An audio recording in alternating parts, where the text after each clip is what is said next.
அஸ்ஸலாமு அலைக்கும். இன்னைக்கு கவுளி மீன் குழம்பு செய்ய போறேன். அன்னைக்கு வவ்வால் குழம்பு செஞ்சுட்டேன். இன்னைக்கு கவுளி மீன் குழம்பு. நெக்ஸ்ட் சீரகம், கடுகு, கொஞ்சம் மிளகு, கருவேப்பிலை, 2 துண்டு காஞ்ச மிளகாய். இதெல்லாம் கொஞ்சம் லைட்டா ப்ரௌனிஷ் வரைக்கும் ஃப்ரை பண்ணலாம்.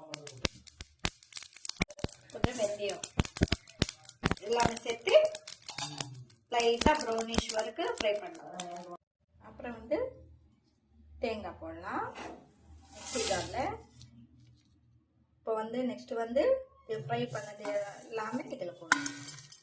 இதில் ஒரு லவங்கம், 2 லவங்கம், 2 பட்டை போடலாம். எல்லாமே சேர்த்து கிரைண்ட் பண்ணிக்கலாம். அப்புறம் ஸ்டவ் மேல கடாய் வச்சுட்டு ஆயில்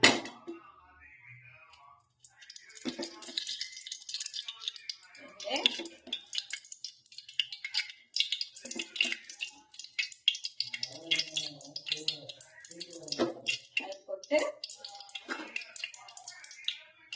ஆயில் சூடாயிடுச்சு. கட் பண்ணது வெங்காயம் போடலாம். கொஞ்சம் உப்பு போட்டுக்கோங்க, சீக்கிரமா ப்ரௌனிஷ் ஆகும். அப்புறம் தேங்காய் கிரைண்ட் பண்ணிட்டேன். பாருங்க, வெங்காயம் கலர் மாறிச்சு. நெக்ஸ்ட் இஞ்சி பூண்டு பேஸ்ட் போடணும். ஒன்னெல்லாம் போட்டுட்டு வரலாம். மஞ்சள், மிளகுத்தூள், குழம்பு மசாலா, ஹோம்மேட், பச்சை மிளகா, தக்காளி கிரைண்ட் பண்ணிட்டேன், அது போடலாம். போட்டு நல்லா மிக்ஸ் பண்ணிக்கோங்க. அப்புறம் தேங்காய் பேஸ்ட் போடலாம். தேங்காய் பேஸ்ட் போட்டு நல்லா மிக்ஸ் பண்ணிக்கோங்க.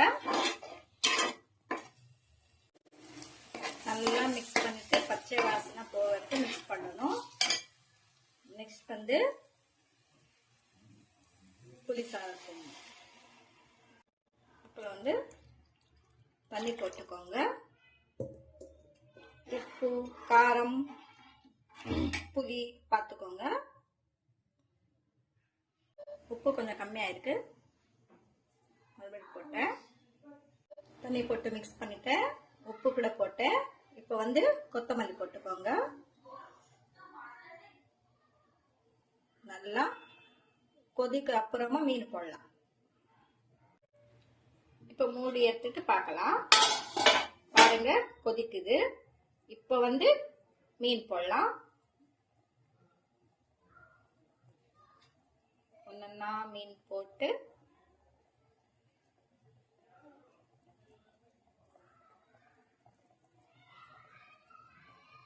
எல்லா மீனும் போட்டுட்டு ஒரு 20 மினிட்ஸ் வெயிட் பண்ணலாம். இப்போ போடலாம். பாருங்க, 20 மினிட்ஸ் ஹை ஃப்ளேம்ல தான் இருக்கு. ஓகே, நெக்ஸ்ட் இப்போ சிம் பண்ணலாம். ஒரு 2 மினிட்ஸ் சிம்ல வைக்கலாம். பாருங்க, 2 மினிட்ஸ் லோ ஃப்ளேம்ல வச்சுட்டு ஆஃப் பண்ணிட்டேன். ஃபைனலி கொத்தமல்லி போட்டேன். மீன் குழம்பு ரெடி ஆயிடுச்சு. சேனலுக்கு லைக் பண்ணுங்க, ஷேர் பண்ணுங்க, சப்ஸ்கிரைப் பண்ணுங்க. ஓகே ஃப்ரெண்ட்ஸ், மறக்காதீங்க. அஸ்ஸலாமு அலைக்கும்.